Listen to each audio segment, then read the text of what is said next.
paz. Em nosso curso básico de vida cristã, estamos no livro 10, os Evangelhos. Capítulo 2, o Evangelho de Mateus, parte 1.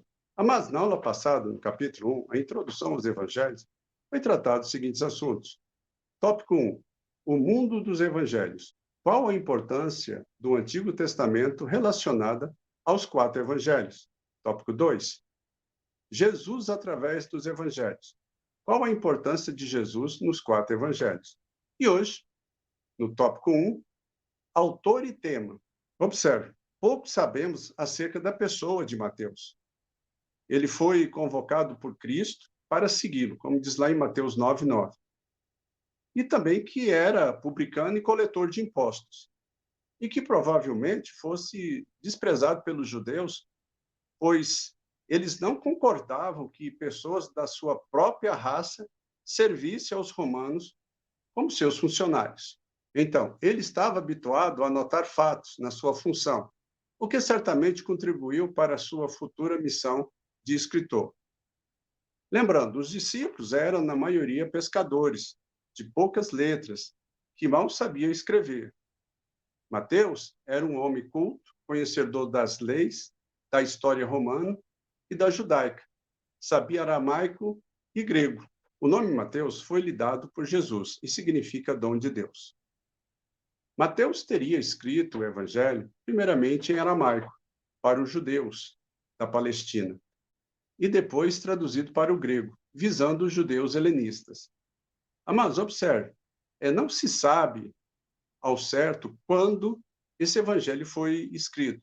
Provavelmente entre 45 a 66 depois de Cristo. A tradução em grego se deu por volta de 55 a 65 depois de Cristo. Diz que Mateus, depois da ascensão de Jesus, pregou na Palestina pelo espaço de 15 anos. Viajou dali para outros países e, conforme a tradição histórica, morreu como mártir na Etiópia. Então, o tema do Evangelho se encontra em Mateus 27, versículo 37. Este é Jesus, o Rei dos judeus. Trata-se, pois, de um judeu escrevendo para judeus, com a finalidade de convencê-los de que as profecias antigas tinham se cumprido em Jesus Cristo, o Messias.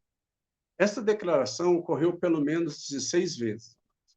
Lá em Mateus, capítulo 1, versículo 22, no capítulo 2, versículos 15 e 17, diz: tudo isso aconteceu para que se cumprisse o que foi dito da parte do Senhor pelo profeta. Este era o propósito mais importante de Mateus, mostrar que cada detalhe da vida de Jesus fora previsto nas profecias, e assim convencer os judeus de que Jesus era o Messias prometido. O título Filho de Deus apareceu em vários lugares no livro. Exemplo, os magos do Oriente vieram à procura do rei dos judeus, no capítulo 2, versículo 2. A entrada triunfal de Jesus em Jerusalém era para muitos a entrada triunfal de seu rei. Mateus, no capítulo 21, vai do versículo 1 ao 11, etc., entre outros exemplos. Então, para os judeus, a árvore genealógica era muito importante. É a maneira comum de começar a abordar a história da vida de qualquer descendente de Abraão. Um exemplo, a um sacerdote era necessário apresentar a sua genealogia, comprovando que ele descendia de Arão. Pois se houvesse qualquer indício de elementos estrangeiros na linhagem de um judeu, ele perderia o direito de pertencer ao povo escolhido de Deus. A genealogia de Jesus, no Evangelho de Mateus, está dividida em 3 grupos de 14 pessoas cada. Os 3 grupos genealógicos abrangem 3 épocas da história judaica. Primeiro, nos leva de Abraão ao rei Davi. Deste grupo originou-se Israel como nação. Segundo, vai até o exílio babilônico. Etapa essa de sofrimento e de escravidão. Terceiro, culmina na pessoa de Jesus, que chega para libertar o povo e transformar a tragédia em triunfo. Então, sendo da descendência de Abraão, Jesus é o cumpridor do concerto de Deus com aquele patriarca. Mas observe, lá em Gênesis, no capítulo 12, versículo 2, registra a primeira promessa de Deus a Abraão. Já em Gênesis 17, registra o concerto que o Todo-Poderoso fez com o patriarca, prometendo-lhe fazer o pai de uma multidão de nações, né? Já na descendência de Davi, Jesus é o herdeiro do trono. Assim, ele podia legitimamente ocupar o trono de Israel. Em Jeremias, no capítulo 23, versículo 5, diz: Levantarei a Davi um renovo justo e, sendo rei, reinará. Jesus, então, estava destinado como filho de Davi a ser o legítimo rei de Israel. Um fato fascinante na genealogia de Jesus, em Mateus, é que nela há nomes de mulheres. Amados, observe, isso não ocorria nas genealogias comuns dos judeus. Mas surpreendente ainda é que uma delas não era judia, outras duas tinham má reputação, e a quarta teve uma história de vida irregular. O autor mostra-nos, assim, a essência do Evangelho, que é a queda das barreiras sociais religiosas entre os judeus e os gentios. A barreira contra a mulher também foi derrubada. Deus ama a todas as pessoas, independente do sexo. O sangue de Jesus foi vertido por todos, indistintamente. Amém? Assim, no primeiro capítulo de Mateus, 3 nomes distinguem o Filho de Deus. A, Cristo, no versículo 17. B, Jesus, no versículo 21.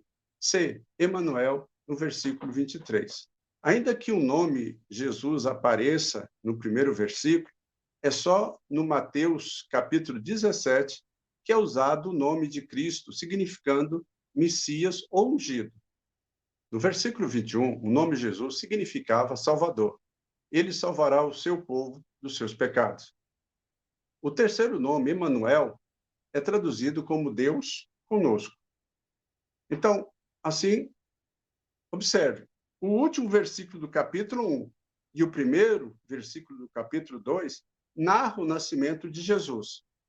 Em Mateus 2:2 diz que ele é o rei dos judeus. Onde está aquele que é nascido rei dos judeus? Mateus, como os outros evangelhos, pouco fala dos primeiros 30 anos de Jesus. No terceiro capítulo surge João Batista, o precursor de Cristo, anunciando e preparando o caminho do Filho de Deus. Então, a ele coube o privilégio de batizar Jesus. Ainda no capítulo 1, versículo 18 a 25, temos o nascimento virginal de Jesus. A semente que estava no ventre de Maria fora gerada pelo Espírito Santo de Deus. Maria não foi conhecida por José até o nascimento de Jesus. Jesus foi o homem Deus. O capítulo 4, versículo 1 a 11, registra o primeiro acontecimento da vida de Jesus, depois do batismo.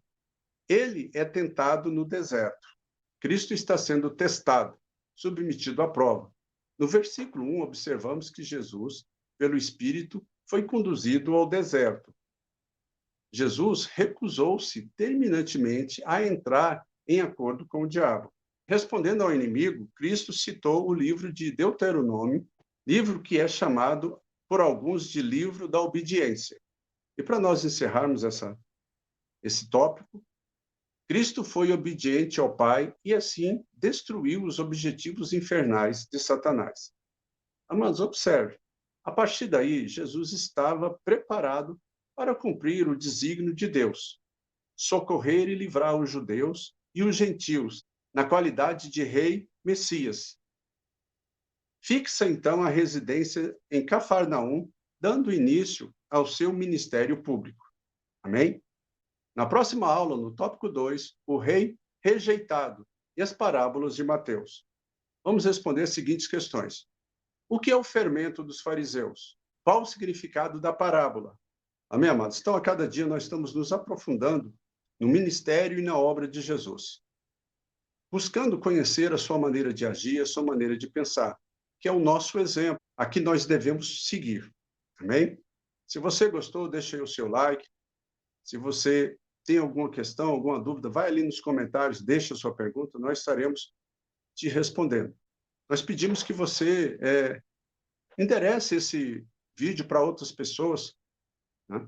Para que eles também tenham conhecimento de Cristo Jesus e da obra que foi feita por cada um de nós. Que Deus abençoe a todos e até a próxima aula.